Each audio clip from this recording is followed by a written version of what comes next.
and now I'm just tidying up. I've started my next sewing project.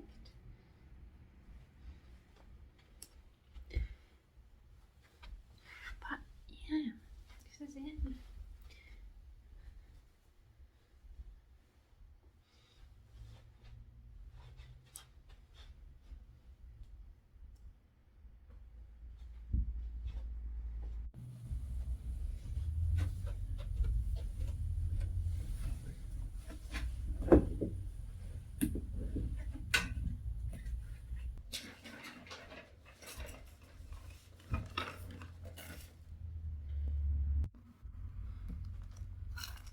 I recently started a new project. I've sewn this one before, twice. So I started it in black. This is the bodice. But yeah, I'm just gonna, as I'm sewing and pin things together, I like to put the pattern pages back in.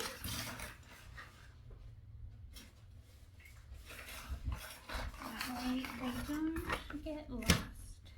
This one I was looking at. I think I might knit this version soon. I've knit this. Sew this. I've done this view before. Yeah, I need to put it back in its package, which is very fragile.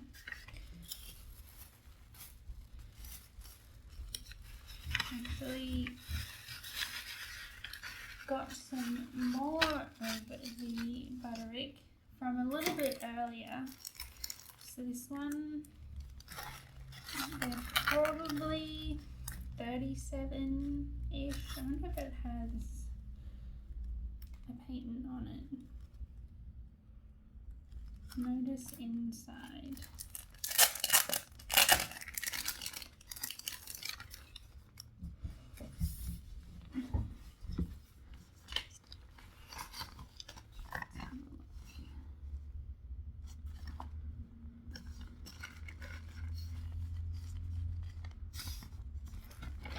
Might be on the sheet and I don't want to get it out, but yeah, I think 37 on this.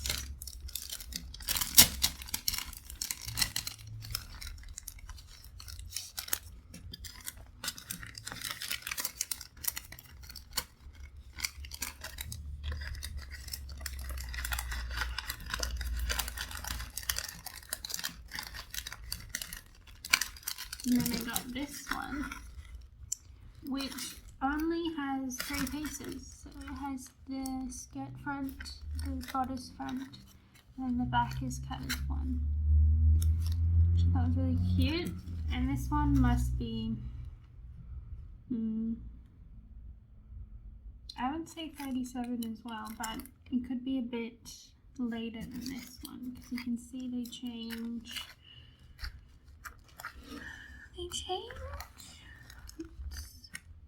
Their wording. And this one says companion down here. So yeah, that's that. So let me put this away. And I also got this one recently. So I'm thinking of making a pair of white linen pants and maybe the 3/4 sleeve in white linen. I think that would be really cute, like summer suit set. You can definitely see that I like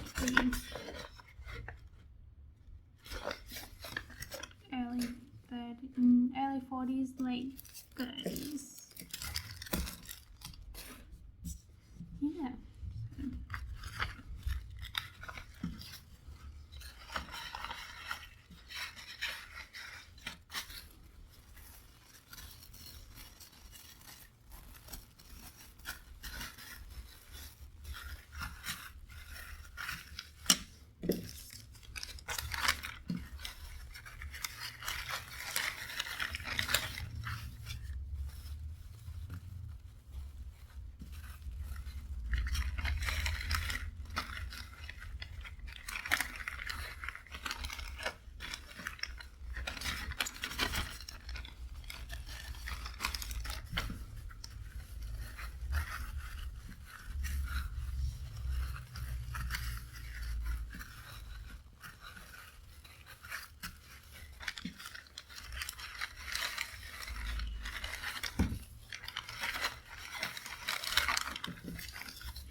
on. If you've never seen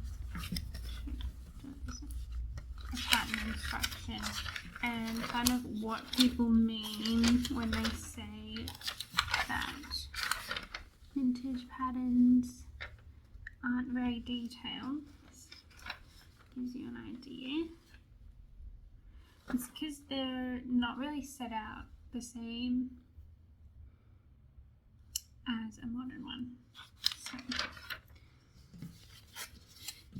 usually they have just enough instruction, but they don't go into detail in like how to do things. Like a lot of patterns don't say to understitch.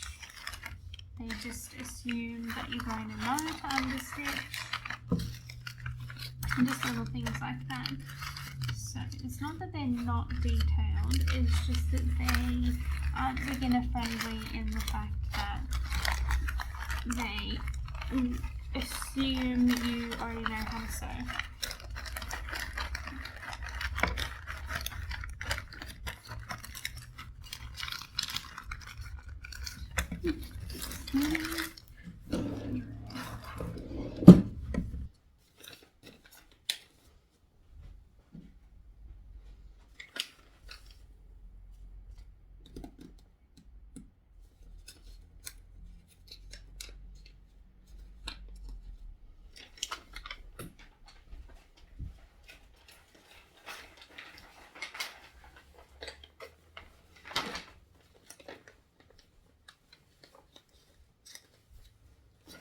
One thing that I dislike about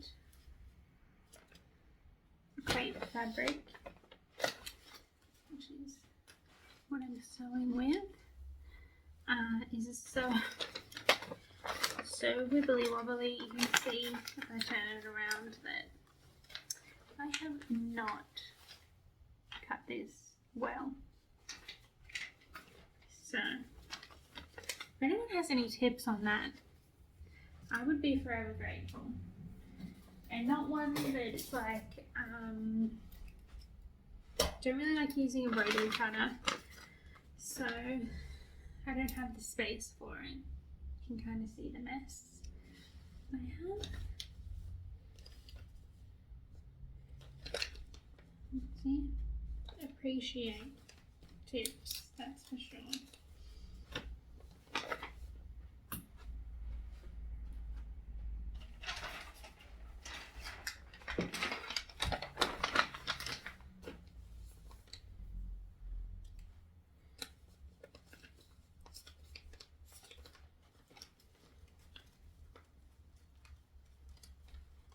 I started this project because I've had bad luck with my knitting, which I'll try to talk about at some point. I don't really know how this video is going to go, to be honest, if I'll even like it when I edit it, but could turn into a little vlog, could go in the trash bin, the digital trash bin.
I will put in a little chat about my knitting projects.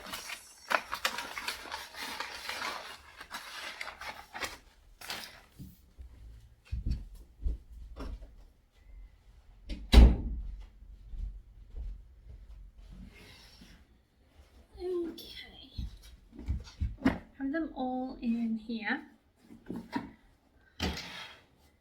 which got me in the nose. It's fine, they're probably a little bit tangled.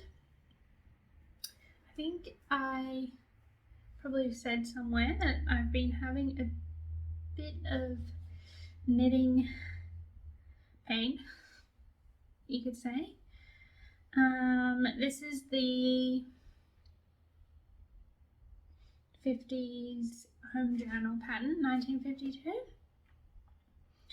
And I've done a bit, but I've also had to, probably tell from this ball, rip back twice because I messed up what has to be the simplest lace pattern in the world. So I'm at the point where you are doing the sleeves, and I hope I can be finished this before the end of the month because I don't want to look at it anymore. It's so annoying. But yeah, have to do they're like this kind of sleeve but a bit shorter. Have to do that and then join and then do the collar and the cuffs for the arms. So hopefully I can get that done by the end of the month. I did cast on a new project, which I'm kind of glad I did because I've had other bad knitting luck.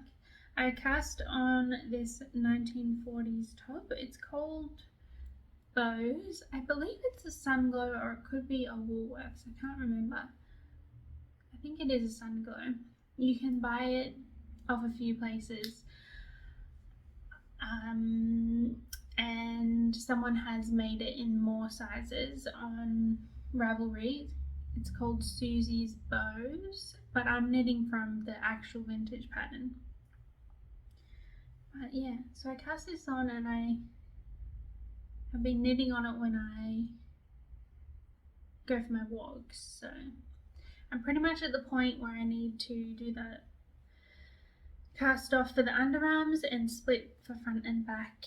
So yeah, this is with Tandy yarn and I only have this ball left, so I'm a little worried about Yarn Chicken, but I think if I knit all this in one ball then I should be able to get this much front and back and 2 sleeves out of this. But I'm not going to cry. I have to buy more because this is probably my favorite yarn, and it doesn't look so cream on the phone here. Let's see if I can. No. So I think I might dye it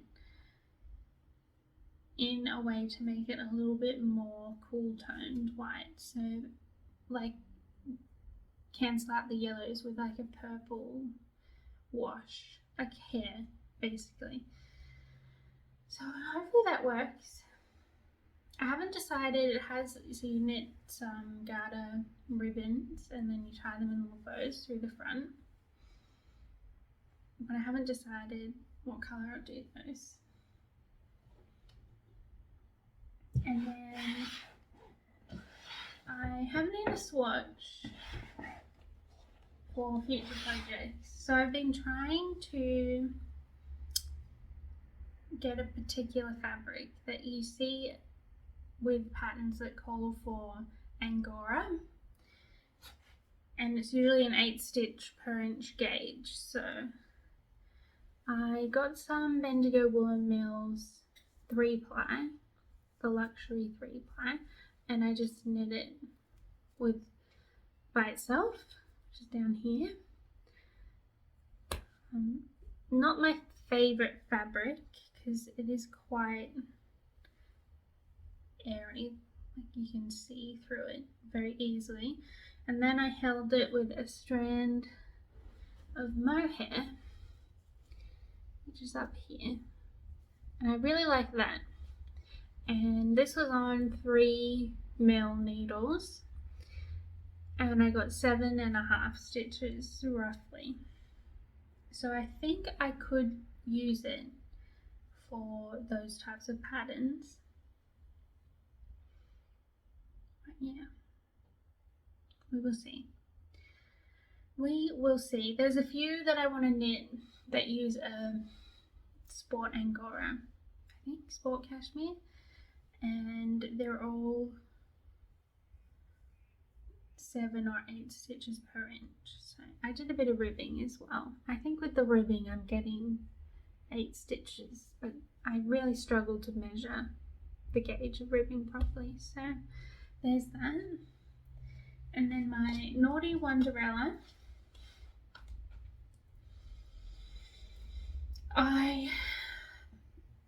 basically what I did was when you place your markers for the underarm, I placed them, the first one for the size below what I was knitting, and so you place the first one, you knit across 100 and something stitches, please, for my size, and then you place another marker, and then the instructions just said purl to end, and I didn't bother counting to make sure that the front and back were equal, so I just continued on knitting and got to the 3 needle binder for the shoulders and realized I had way more stitches on one side.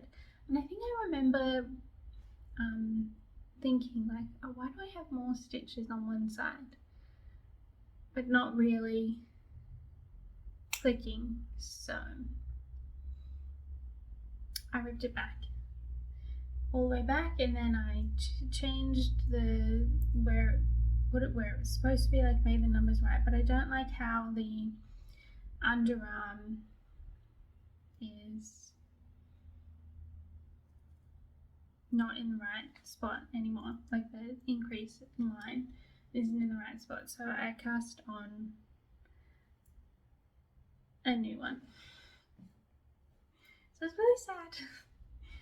I felt lots of pain when that happened, so, but I really like this fabric and I really want the cardigan, and I know my brain enough to know that if it's not perfect, then it's going to irritate me for the rest of my life. So I decided to rip it back, start again. But yeah, that's pretty much it for knitting. This is only like 8 minutes, so it's not really worth a full episode.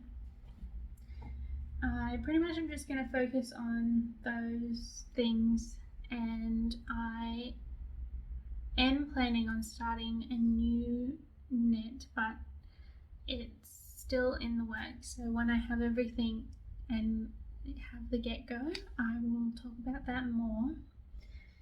But yeah, I will probably go for my walk now, not with my knitting project, but what can we do? I think my phone needs to be charged.